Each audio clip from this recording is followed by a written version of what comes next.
Oke, selanjutnya di dalam kurikulum Kurma ya terdapat proyek untuk menguatkan pencapaian profil pelajar Pancasila. Jadi sebetulnya kalau masalah proyek di K13 juga ada, ya. Hanya mungkin sebagian besar belum melaksanakan. Karena apa? Karena rariweh dengan RPP yang instrumennya banyak. Jadi guru itu jangankan berekspresi, berkreasi, dia untuk ngurusin RPP aja udah satu rim itu akhir tahun ya. Kudu disetor.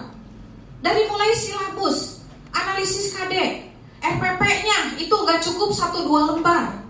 Kemudian apalagi? Instrumen untuk sikap. Apalagi PPKN tuh ya udah kayak dewa, dia yang akan menentukan si siswa ini lulus atau tidak, atau naik kelas atau tidak. Ya. Kemudian apalagi? Belum lagi lampiran-lampiran yang lain, termasuk LKS-nya menggunakan apa dan buku pelajarannya rujukannya buku apa, itu semua dilampirkan. Itu K13 kita diriwehkan dengan administrasi. Yang sekarang RPP cukup hanya 1 lembar. Tapi lagi-lagi karena bias tidak terukur, ya, itu bingung lagi tuh kalau lihat punya teman, karena karakternya antara sekolah satu dengan yang lain berbeda, ya. Mungkin kalau ngomong disiplin kesiswaan di sekolah yang sudah tertata ya secara sistem, anak nggak ada pak yang kesiangan. Tapi berbicara di sini, ya, kesiswaan masih liar, masih pusing. Ya barusan tuh ada anak katanya yang ketangkep, udah PR lagi aja itu. Kerjaan lagi aja tuh. Orang mah libur ya, jalan-jalan, healing, beli-beli, kayak kalau nggak lihat-lihat doang, nggak punya duit mah ya. Ini makan masih aja ngurusin anak sekolah.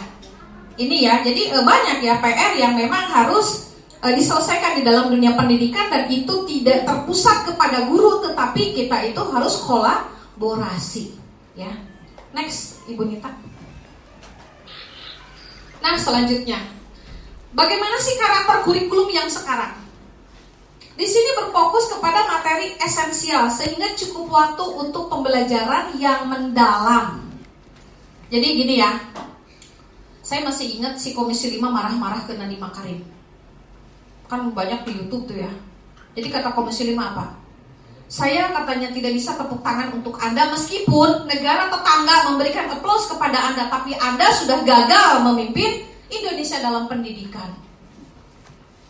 Nih barusan saya ngobrol sama kesiswaan, ngurus Inpasing 2019 sampai sekarang tidak ada kelanjutan. Saya nanya nih, kebetulan teman saya bolak-balik ke kementerian, ternyata sudah dihapus sejak pandemi ada dan dirumahkan petugas-petugasnya. Terus saya bilang, nanti nasib guru swasta gimana untuk kenaikan jabatan? Bukannya di kita itu ada sila kelima keadilan sosial bagi seluruh rakyat Indonesia. Guru swasta dan guru negeri sama-sama ngurusin anak bangsa, bukan anak bangsat ya. Sama. Swasta malahan ya saya pikir hebat ya guru-guru swasta itu, karena dia itu mandiri semuanya. Negeri mah gak usah cari murid, yang ada mah dibuang-buangin, ya. Belum lagi tanda petik kelas titipannya itu berapa kelas. Coba di swasta, itu benar-benar kepala sekolah dan tim harus kerja keras gimana caranya setiap tahun murid jangan berkurang, minimal sama. Karena apa? Punya tanggung jawab moral kepada guru yang dia menggantungkan hidupnya diantaranya dari sekolah ini, gitu ya. Kemudian next Bu, ini saya kejar sampai sebelum duhur, jadi nanti kita praktek ya habis istirahat. Oke, nah ini adalah profil pelajar Pancasila. Di sini terdiri dari 6 poin, ya. Ya sebenarnya kalau secara teori mah bagus, secara teori gitu kan. Tapi kan implementasinya butuh dibimbing. Apalagi sekarang banyak versi yang memang belum clear. Ya, banyak versi yang belum clear tentang bagaimana penerapan profil pelajar Pancasila. Nah, di sini yang pertama adalah beriman, bertakwa kepada Tuhan Yang Maha Esa dan berakhlak mulia. Ini masih sesuai dengan tujuan undang-undang dan Pancasila. Beda lagi nih ya, kita gerah setelah mendengar bahwa isunya pendidikan agama Islam akan dihapuskan dari kurikulum. Mudah-mudahan tidak terjadi ya, karena itu bertentangan dengan Pancasila. Di kita mah beragama dilindungi Bapak Ibu. Bu kalau nyembah batu boleh? Nggak boleh, itu kan kepercayaan. Bu kalau saya nyenget menyan boleh? Nggak boleh. Yang penting di kita mah tidak rusuh. ya, nggak rusuh di kita itu, dan tidak bersuara. Tidak bersuara mah dibungkam, Pak. Apalagi guru yang ngomong, ya panggil kepala dinas, kalau nggak payayanya tuh ditelepon sama pengawas. Itu maksudnya guru payaya apa sih? Ngomong-ngomong begitu, apalagi di blow up ke media ya. Jadi di kita sebenarnya udah merdeka atau belum pertanyaannya. Ya, di sini tujuan masih relevan ya dengan sila ke-1 ketuhanan yang Maha Esa. Semua tuh mengharapkan bahwa kita punya putra putri didik yang berakhlak mulia. Tapi caranya bagaimana? Itu anak grafika masih ada yang ketangkep. Ini ngomong karena di dalam aja. Itu bagaimana caranya? Apakah itu mencerminkan bahwa kita belum berhasil? Saya tidak menekankan kepada guru agama atau guru PPKN. Anak-anak ini diajar oleh guru berbagai mata pelajaran, jadi menjadi tanggung jawab bersama. Ya, ini saya senang nih nanti kalau suatu saat Pak Yaya mengundang saya bagaimana kita menjadi guru yang mendidik dengan hati nih ya. Jadi nanti cari duitnya di luar. Nah, kita cari solusi nanti tuh masalah nyari duit. Karena gini ya, kalau saya ditanya sama teman-teman, Bu Linda sering jadi guru apa sering jadi pengusaha, tergantung tujuan. Kalau saya jadi guru berarti mengabdi, jangan nyari duit di guru, duitnya kecil, terukur setiap bulannya segitu. Tapi kalau saya pengen banyak duit berarti saya harus mulai berbisnis. Kalau pembisnis nggak bisa jadi guru, tapi kalau guru bisa jadi menjadi seorang pembisnis, bisa. Guru itu kan tidak 24 jam di sekolah, ya. Kalaupun di Pantek ya, taruhlah sampai jam 4 malam kan bisa jualan online. Untuk apa handphone? Handphone itu sama seperti kuota, dipakai nggak dipakai pada masanya akan habis. Mending kita manfaatkan, ya. Kemudian berikutnya adalah bernalar kritis. Ini yang saya temukan ya, jangankan anak SMA atau SMK. Ini nalar kritis ini di kalangan mahasiswa juga saya tuh sampai nanya gini ya, kalian itu kenapa sih pada nggak mau nanya? Jawabannya apa? Saya takut Bu, takut salah, takut ditertawakan. Terus nanti takut dilihatin sama teman-teman. Apa sih yang salah? Yang salah itu adalah lingkungan yang membentuk mereka. Dari mana dulu? Kita sisir dari keluarga. Anak ngomong nih, misalkan bapaknya itu sama ibunya lagi bercerita tentang warisan misalnya, atau mau beli rumah baru. Terus si anaknya ikut ngomong. Apa komentar orang tua? Pasti kamu tuh anak kecil ya, udah sono masuk. Nah, ini pun salah satu pembungkaman demokrasi di dalam keluarga. Jadi bagaimana anak ini mau berani mengemukakan pendapat di depan orang banyak kalau dia dari keluarga aja sudah dibungkam? Ini Bapak Ibu yang perlunya ketika nanti Bapak Ibu bertemu dengan wali murid saat bagi rapot, itu kasih tahu. Dikonsep dulu, mau ngomong apa nih biar serempak tuh yang bagi rapot tuh ngomongnya sama. 1, anak tidak suka dibanding-bandingkan. Coba tanya tuh anak-anak. Kan biasanya orang tua begini, Neng, kamu ranking berapa? Iya apaan sih, kamu mah tuh anak siwa ranking 1, kamu mah ranking belasan ini, apalagi puluhan. Ingat ya, udah SMK ranking itu bukan ukuran, apalagi mereka mau ke perguruan tinggi. Ke perguruan tinggi kuncinya adalah bagaimana si anak ini setiap semester nilainya naik. Kasih tahu tuh orang tua. Jangan membanding-bandingkan. Terus gini, di kita nih ya, baik di kalangan guru maupun sipil, masih ada yang namanya label bahwa anak pintar itu anak yang matematikanya 10. Kasih tahu juga sama orang tua. Jadi Bapak Ibu nggak boleh menilai anak dari angka. Sekarang anak yang pintar nari suruh belajar matematika mabok, dia mah di otaknya hanya gerakan, ya.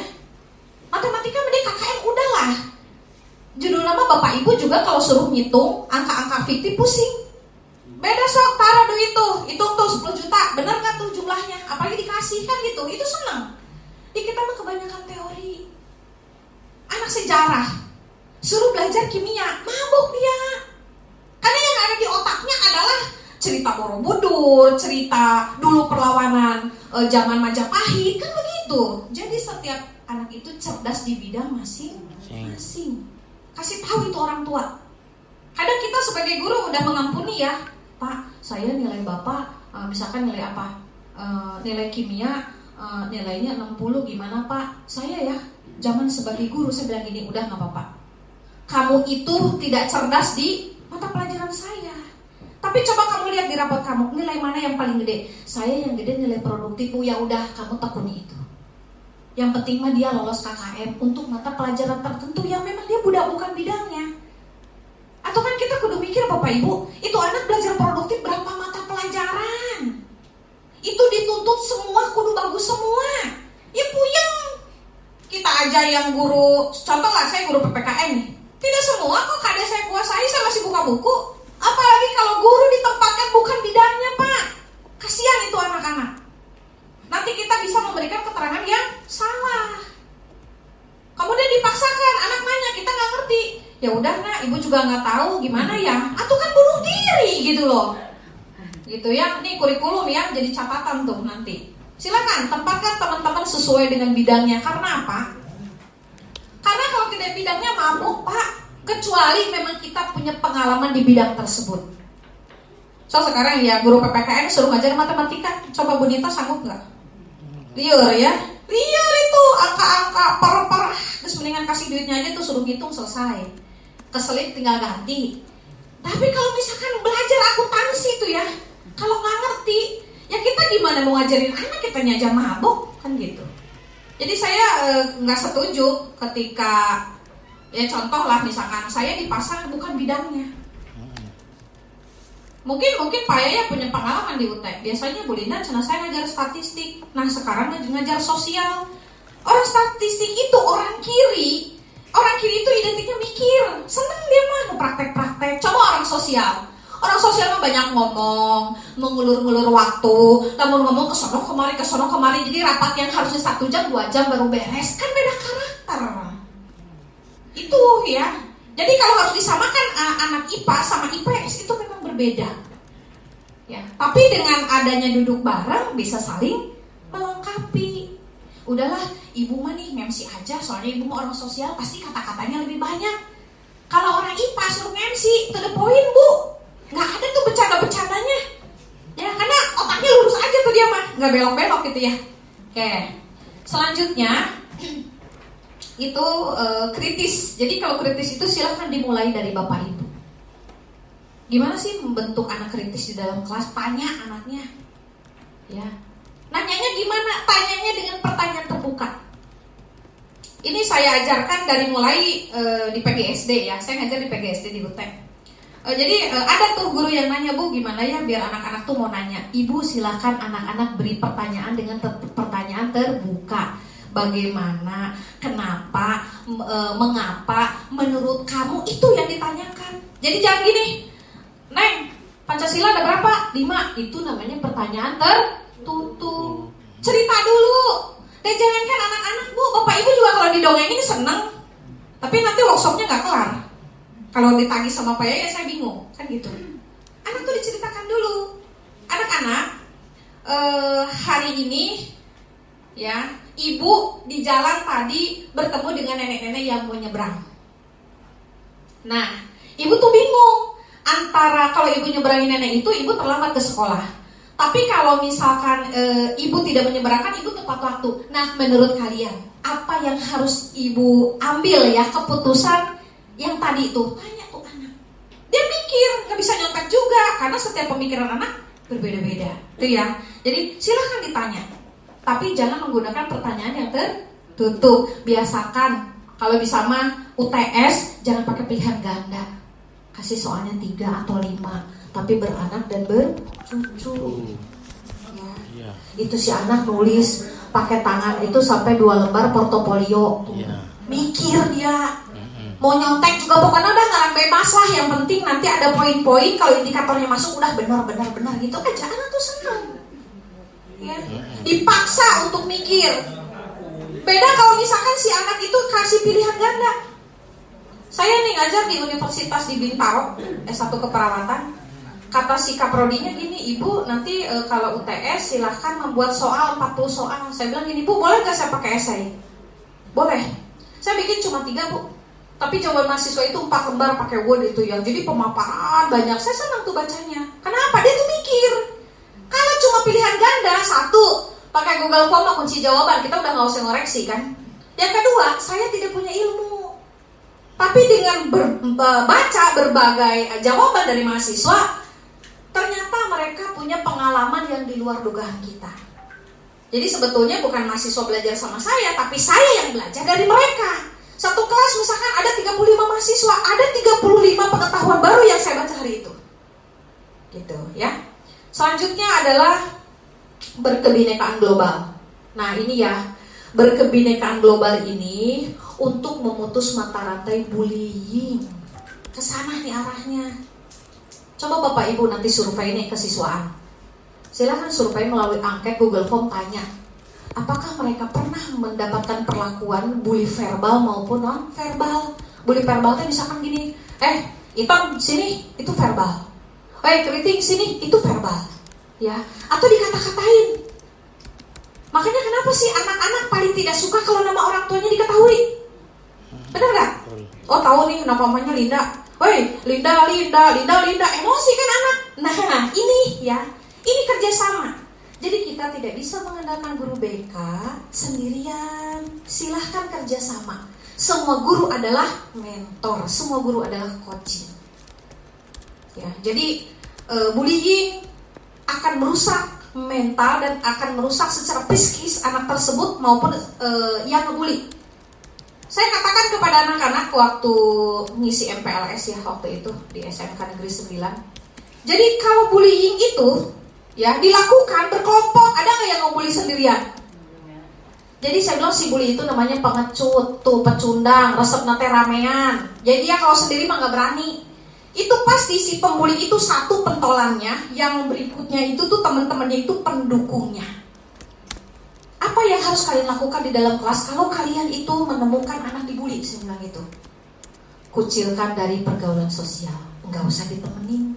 Dia paling 5 orang, paling banyak 10 orang, jumlah siswa berapa? 40 di dalam kelas, 30 di dalam kelas. Mun aya PR gak usah dikasih tahu, kalau dia nanya udah dicuekin. Pokoknya sanksi sosial terapkan. Udah gak usah ditemenin selama dia yang kita hukum apa? Bukan orangnya tapi perilakunya. Bullying tuh. Karena apa? Kalau ini dibiarkan, si anak ini akan mulai merasa nggak betah di sekolah, nggak nyaman karena dikata-katain tiap hari. Gendut sini, keriting sini, hitam sini, kan bahasanya begitu. Belum lagi kan kalau anak bully itu, dia korban bully itu terpojokkan, tersudutkan, dia tidak berani menatap dan itu tambah gemes gitu kan. Yang ngebully itu tambah gemes, memang gitu kan, diketok sekalian, dijambak gitu, pengennya kan begitu. Bagaimana kita sebagai guru? Nah ini harus diawasi. Karena anak-anak yang suka ngebully itu dia punya penyakit mental yang bisa jadi penyebabnya dari rumah.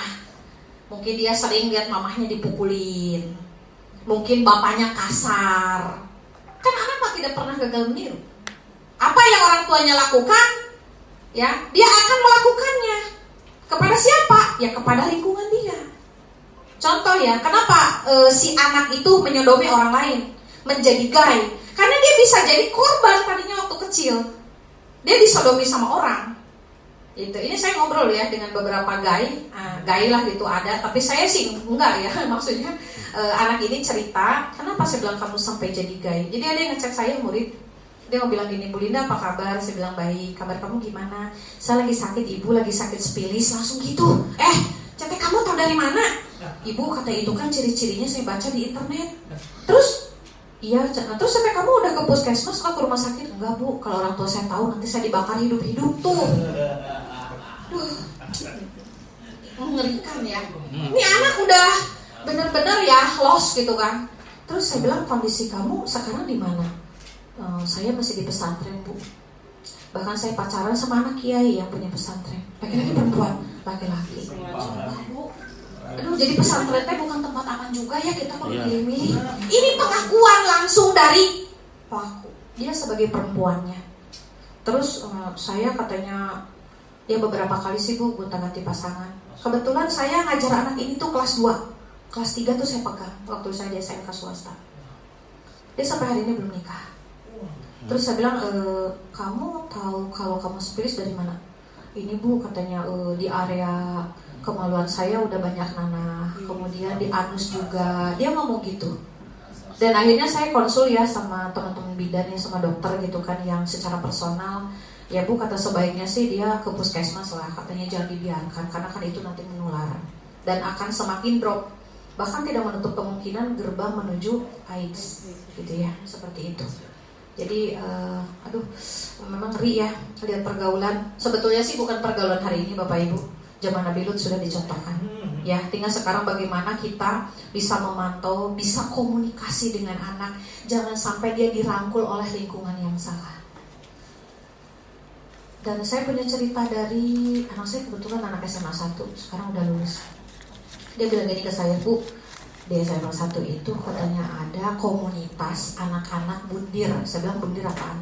Bunuh diri. Kok kamu tahu? Kan itu teman aku masuk ke komunitas itu. Rata-rata mereka orang tuanya ya pejabat katanya. Jadi mereka itu anak-anak kesepian yang tidak punya tempat untuk cerita, sehingga mereka kan masuklah ke ranah narkoba lah gitu ya. Ya pergaulan yang salah lah seperti itu. Ya, jadi kalau kita cerita kenakalan remaja nih nggak selesai ya, lama-lama ada. Lain kali. Oke, bergotong royong. Nah ini saya sering bilang nih ke anak-anak perawat ya, anak S1. Saya bilang, apakah gotong royong di kalangan perawat itu masih ada? Masih. Karena beda empati perawat dengan empati ya pokoknya orang medis ya pada umumnya, oknum juga ada ya pada umumnya. Kalau orang-orang kesehatan itu kan empatinya lebih tinggi dibanding tentara. So tentara empati nggak sama musuh, hajar, bunuh gitu kan, tembak kan gitu ya. Tapi kalau misalkan posisi perawat kan enggak. Coba kita lihat ya, anak SMK yang jurusan keperawatan dengan anak SMA nih ya. Ada kecelakaan tadi jalan, apa yang dilakukan? Anak perawat mah pasti naruh handphone gitu kan, langsung tuh ngebantu karena terpanggil.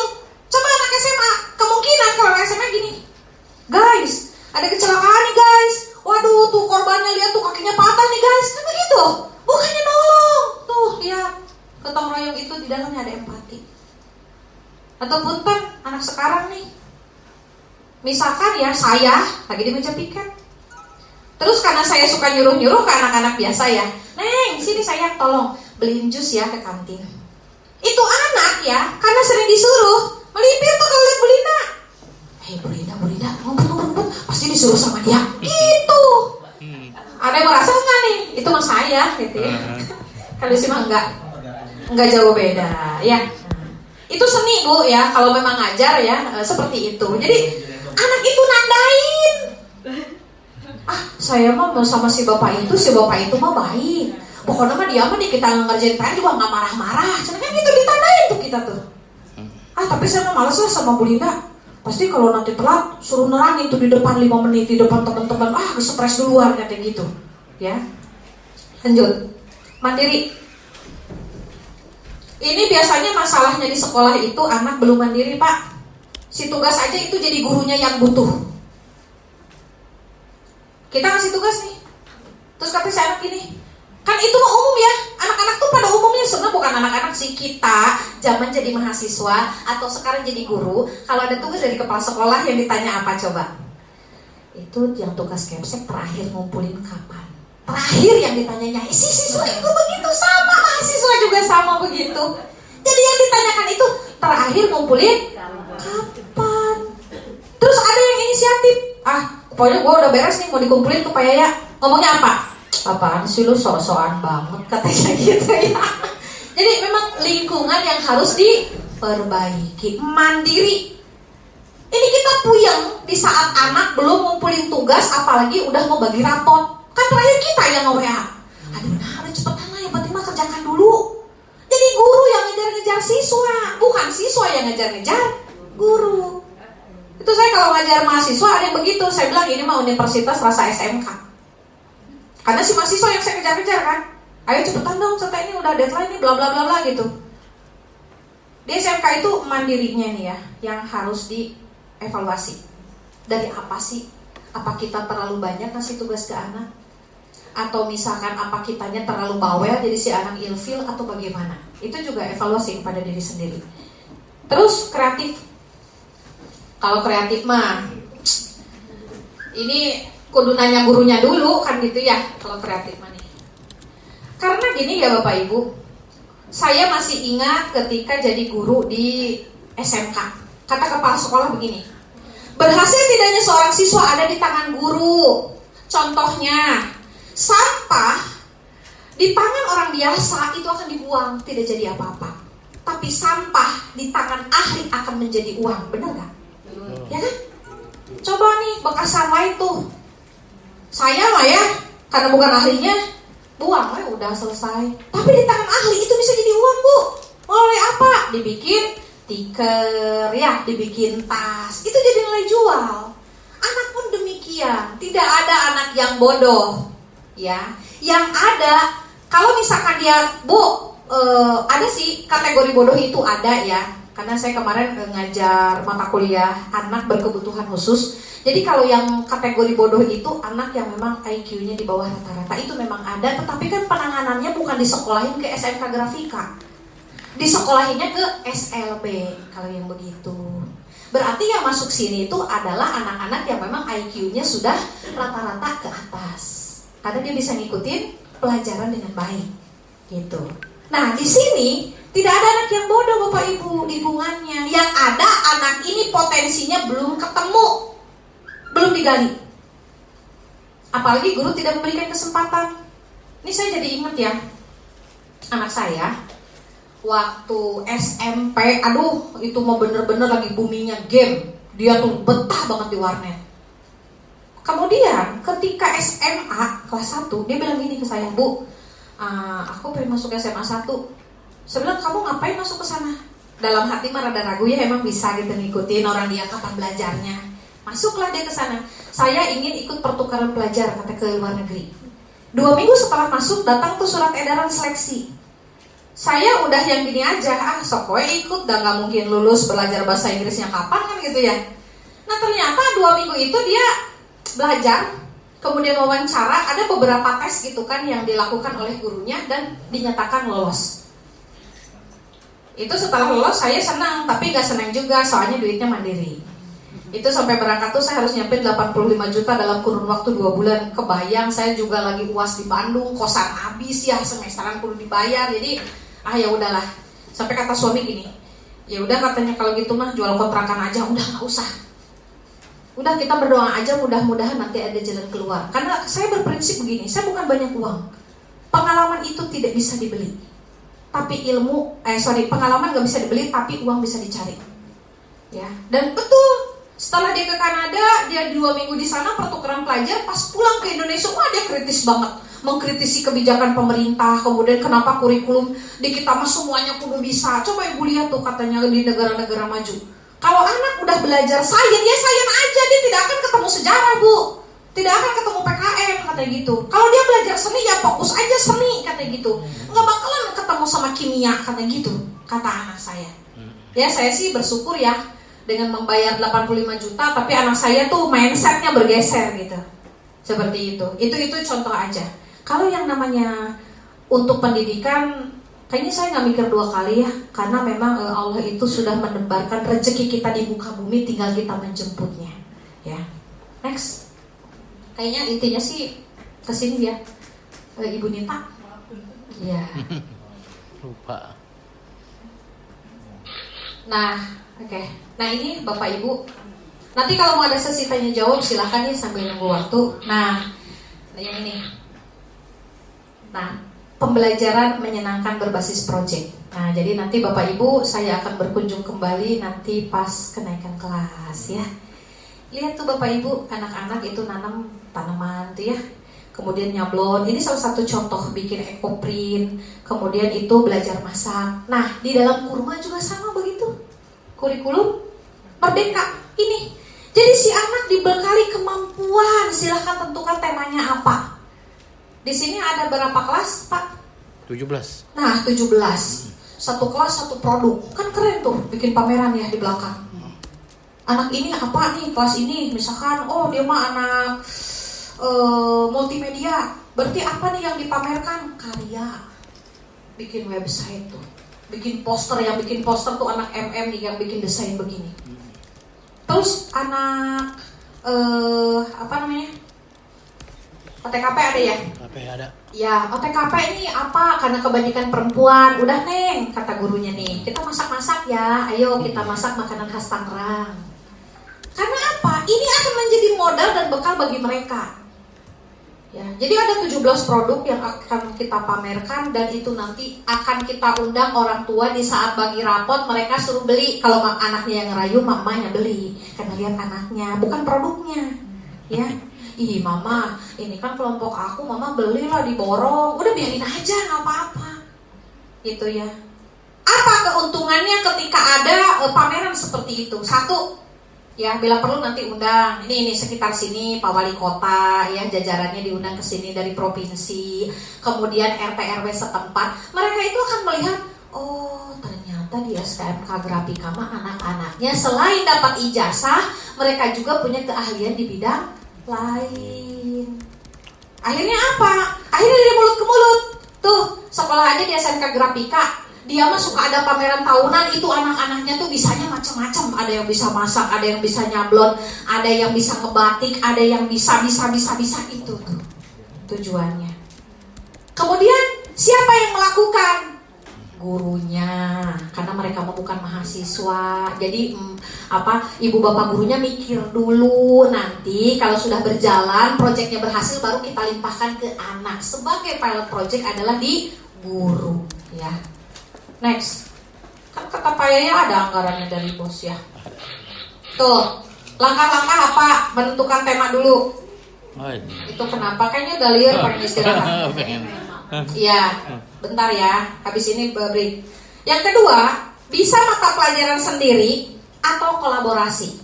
Saya pikir sih mending kolaborasi ya. Jadi capeknya bareng-bareng. Kalau sendiri mah mikirnya puyeng sendirian. Tapi bareng-bareng.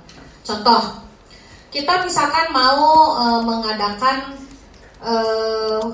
batik ya, ngebatik tuh, ekoprint, nutina daun-daun tuh ditempel-tempel gitu tuh, ekoprint. Itu guru siapa aja yang bisa kerjasama? Satu, guru bahasa Indonesia, kan bikin laporan, ya. Nah, terus guru apa lagi? Guru seni, ya. Terus guru apa lagi? Ada yang berkaitan dengan biologi? Di sini ada biologi nggak? Oh nggak ada ya. Nah, misalkan dengan coba guru apa lagi? Bahasa Indonesia, guru seni, siapa lagi nih yang membatik? Yang nyambung? KWU. Kewirausahaan. Itu anak ya bikin batik nilainya udah dapat dari 3 guru. Iya kan? Itu salah satunya. Itu dilimpahkan ke kelas mana? Biasanya yang ngebatik mah yang rada telaten anak perempuan ya, berarti yang kelasnya banyak anak perempuan. Dianalisis itu nanti. Itu salah satu contoh. Ya. Kemudian baru tuh membuat proposal. Kan aya ekoprint nya kalau memang belum ada yang paham kudu manggil ahlinya. Kudu pelatihan dulu. Berarti kan proposal dibuat diajukan ke sekolah. Atau kalau sablon kan ada yang namanya sablon apa tuh yang kalau diikat-ikat itu? Nih guru seni ada nggak di sini? Yang diikat-ikat tuh. Aduh, apaan sih kayak jumputan. Jumputan mah nggak perlu pelatihan, itu gurunya suruh belajar di YouTube. Berarti kan kaos nanti kan dipajang dipamerin. Ini produksi dari mana? Bila perlu bikin kaos kelas. Ya. Jadi sebetulnya bisa kita olah pembelajaran ini ya. Selain yang praktek, kalau produktif mah kan enak tuh banyak praktek ya. Terus nih, tadi saya ngomong sama Bu, nih si Ibu cantik yang kerudungnya, ya kita dapat gelas 2 nanti Bu. Iya. Bu Dani. Iya, Bu bahasa Indonesia Ibu. Dani. Ibu Dani. Bu, kan kalau anak OTKP mah tuh suka bikin parcel ya, ya kan? Itu kita sekolah tuh suruh menyiapkan apel-apelan. Itu tuh yang dari plastik tuh. Nah, jadi mereka itu nanti ketika praktek buahnya bohongan biar nggak ngeluarin duit, berarti sekolah yang ngeluarin tuh. Begitu mau pameran dipraktekkan, dijual beneran, buahnya buah beneran gitu loh. Jadi harus ada media untuk belajar. Kan seneng kali si anak. Ya, ayo anak-anak kita ke lapangan belajar mah Bu, nggak harus di kelas aja. Saya tuh kemarin waktu ngajar di SMK, si anak tuh WA-nya gini, Bu, kita belajarnya di kelas apa di lapangan? Karena saya tuh semuanya sudah berbasis digital Bu. Jadi saya masuk nggak masuk itu anak tetap tertib mengerjakan. Contoh misalkan sekarang saya ngajar PPKN, anak-anak hari ini kan mata pelajaran bahasanya kita tentang pers jurnalistik. Kalian ya silahkan selama 2 jam pelajaran turun ke lapangan, boleh wawancara tukang parkir, kantin, guru, bebas gitu kan. Yang penting sudah mewakili bahwa kamu itu sebagai seorang jurnalis, informasi apa aja, kemudian bikin video diedit, durasinya 3-5 menit. Paling telat sorelah dikumpulkan atau besoknya karena ngedit rada lama. Bagaimana Bu dengan yang tidak punya handphone, kita bikin berkelompok. Bagaimana Bu kalau temennya nggak bisa ngedit, kita bikin kelompok. Jadi saya pilih dulu nih satu kelas, siapa yang bisa ngedit Canva misalkan. Ada 2 orang, saya bagi 2. Kamu jadi tutor sebaya ya, nanti temenmu diajarin. Jadi saya nggak turun tangan, saya hanya mengarahkan aja. Makanya kenapa dibikin berkelompok, memudahkan bagi anak yang tidak punya media. Begitu ya Bapak Ibu. Nih kalau ini punten Bu Nita, ini mah nanti kita kerjakan setelah Isoma ya. Sebenarnya mah proposal mah ya sambil merem juga jadi, lo udah pada pinter. Ini saya hanya memberikan format sederhana aja. Kan kadang gini, terus Bu Linda contohnya mana suka gitu ya. Nah ini ya. Jadi ini format proposal project sederhana. Proposal project apa gitu ya, dikasih judul, kemudian ada logo sekolah tuh judulnya apa. Karena kan kalau judul itu lebih mengerucut ya, yang akan kita garap apa. Logonya silahkan, kalau kolaborasi berarti mata pelajaran apa saja, guru pengampunya siapa aja. Kemudian nanti nama sekolah, alamat, dan tahun, berarti tahun 2022 23 berarti ya, karena dilaksanakan tahun depan. Next. Ini saya instrumen penilaiannya belum ya, nanti dikirim deh. Nah, ini contoh untuk sistematika ya. Sistematikanya sebetulnya sih banyak versi gitu. Saya ini hanya ngambil contoh saja. Ada judul ya, proyeknya proyek apa, ada pendahuluan, kemudian ada dasar kegiatannya apa. Kan kalau dasar kegiatan mah berdasarkan rapot. Ya, berdasarkan hasil kan, hasil rapot. Kemudian ada tujuan kegiatannya untuk apa, nama kegiatan, waktunya, mau hari apa, tanggal berapa, tempat kegiatan, sasarannya siapa. Ya. Kemudian susunan acara silahkan apa saja. Kan bisa jadi kalau pameran mah dibukanya oleh siapa gitu ya. Kemudian nanti sambutan-sambutan. Nah, kemudian susunan panitia. Kalau susunan panitia silahkan nanti Bapak Ibu yang kolaborasi bisa melibatkan siswa ya, yang bertanggung jawab di lapangan. Anggaran itu bentuknya dari sekolah kah? Atau memang patungan anak-anak, swadaya siswa gitu ya. Nah itu nanti silahkan dikondisikan. Sisanya lampiran. Next Bu Nita. Nah ini nanti kalau kita sudah melaksanakan kegiatan tentunya kan bikin laporan ya. Karena saya yakin ada laporan pertanggungjawaban. Ini masih sama ya, format yang sama seperti tadi. Next Bu. Nah ini hanya isinya saja kita lebih sederhana. Yang pertama ada pendahuluan, latar belakang, kemudian tujuan kegiatan yang tadi di Kopas Bapak Ibu ya, sasarannya apa, ketercapaian kegiatan. Kan kita ketika melaksanakan sebuah kegiatan itu pasti ada capaiannya apa, anak tuh bisa apa gitu ya. Nah itu dicatat tuh. Misalkan siswa sudah bisa membatik ya, kemudian siswa lebih mengenal berbagai jenis batik yang ada di Kota Tangerang misalnya gitu ya. Kemudian pelaksanaan sama ya di Kopas. Pelaksanaan dengan proposal bisa jadi berbeda. Di proposal kan baru rencana ya, tapi pelaksanaan itu bisa jadi misalkan Bu, wah kayaknya digeser nih, nggak bisa kalau dilaksanakan pameran tanggal sekian. Kita barengkan aja dengan pemanggilan orang tua gitu ya. Nah berarti kan ada pergeseran, makanya perlu ada laporan pertanggungjawaban. Kemudian catatan kegiatan. Nah nanti di sini bagaimana nih catatan kegiatan? Karena kan itu kita ya yang membimbing anak-anak. Bisa jadi misalkan siswa kelas 10 sangat antusias ya dengan diadakannya pelatihan membatik gitu kan. Atau siswa kelas 10 bersedia menjadi panitia pelaksana di pameran bla bla bla. Apa temuan selama kita di lapangan dicatat di sini. Kemudian foto kegiatan terlampir dan laporan keuangan. Kita kan tadi ada RAB untuk apa saja. Ya, misalkan untuk beli kain batik berapa, untuk beli cantingnya berapa, untuk bla bla bla bla. Nah, nanti biasanya sih kalau RAB dengan laporan ini tuh sesuai gitu ya. Sesuai biasanya.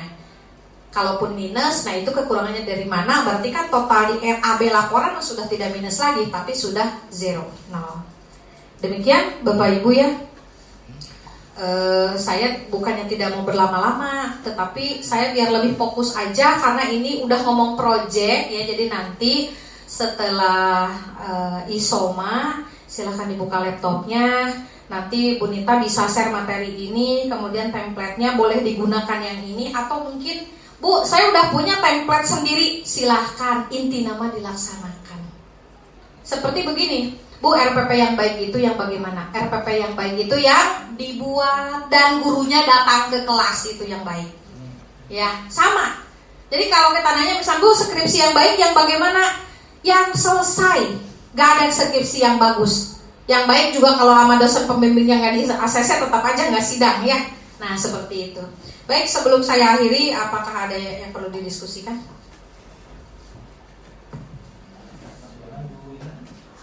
Ini nanti bikin ininya per kelompok atau sendiri, Bu? Untuk proposal, Ibu silahkan disesuaikan dengan kebutuhan.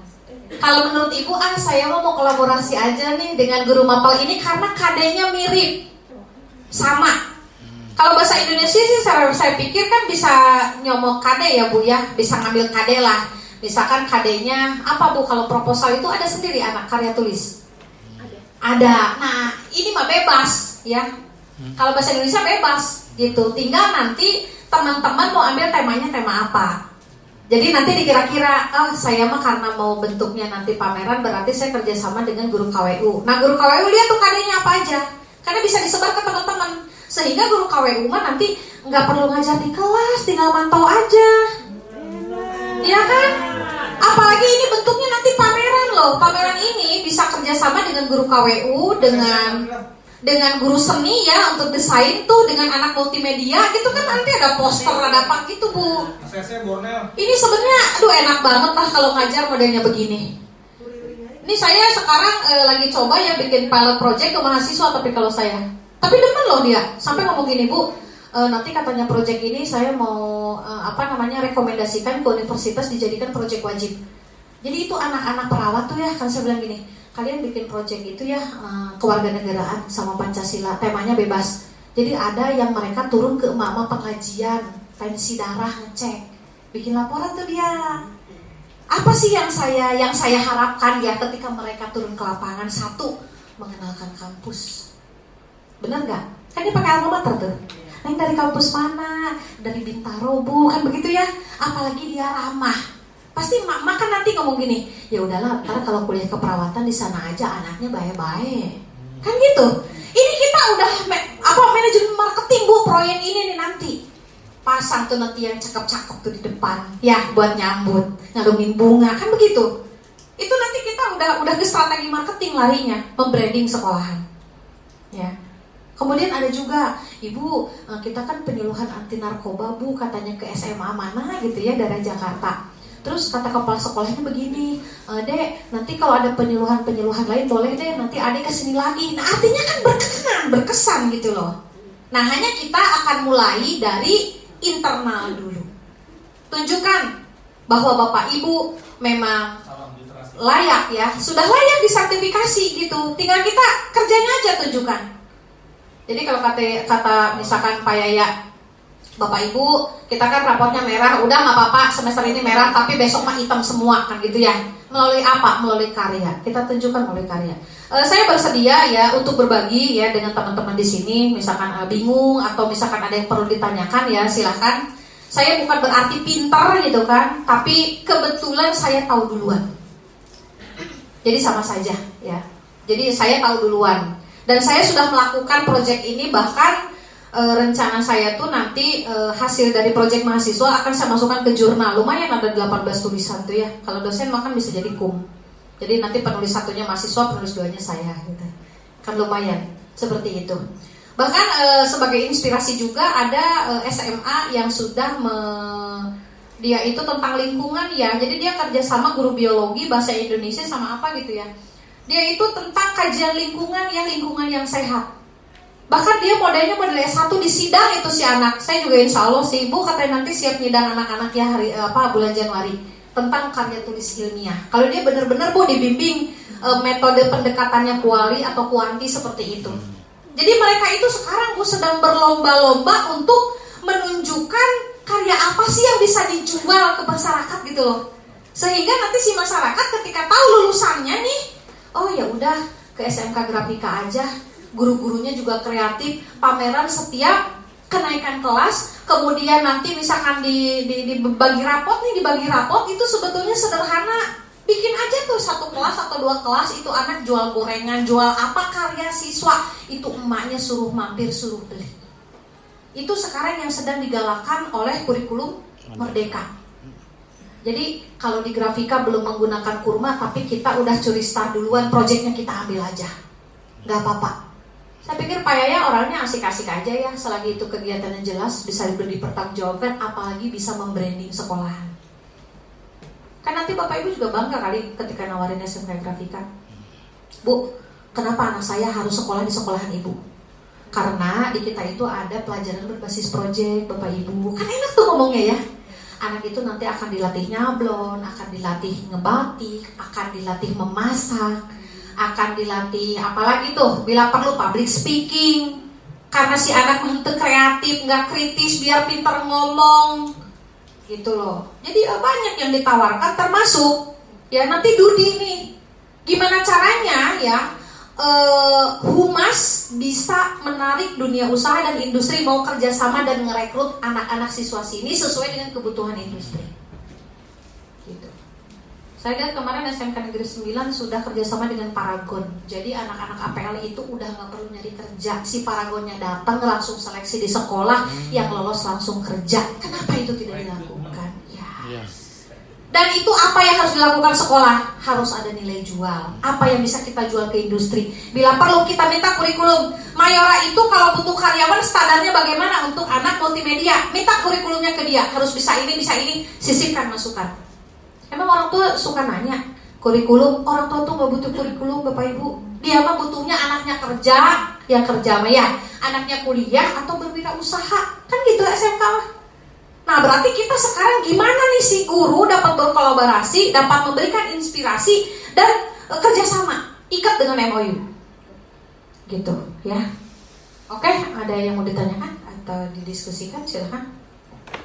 Ini jam berapa? Udah jam 12 Bu, udah pas ya. Ya.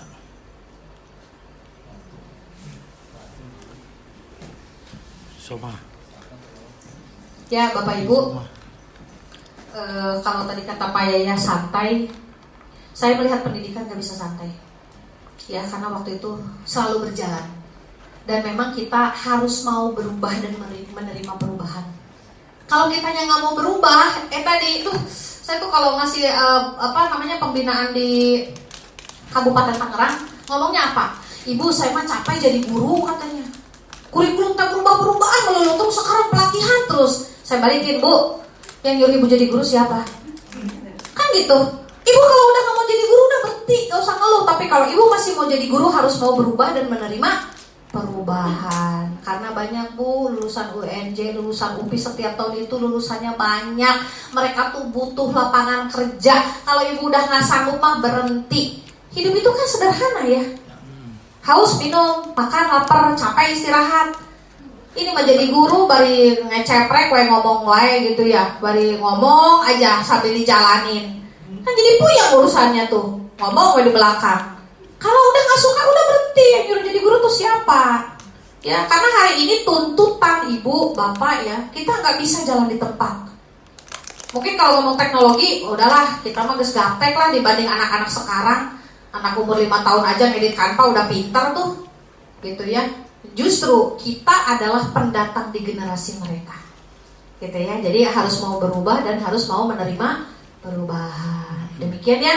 Nanti kita lanjut diskusi sekalian bikin proposal. Silahkan selamat istirahat, sholat dan makan.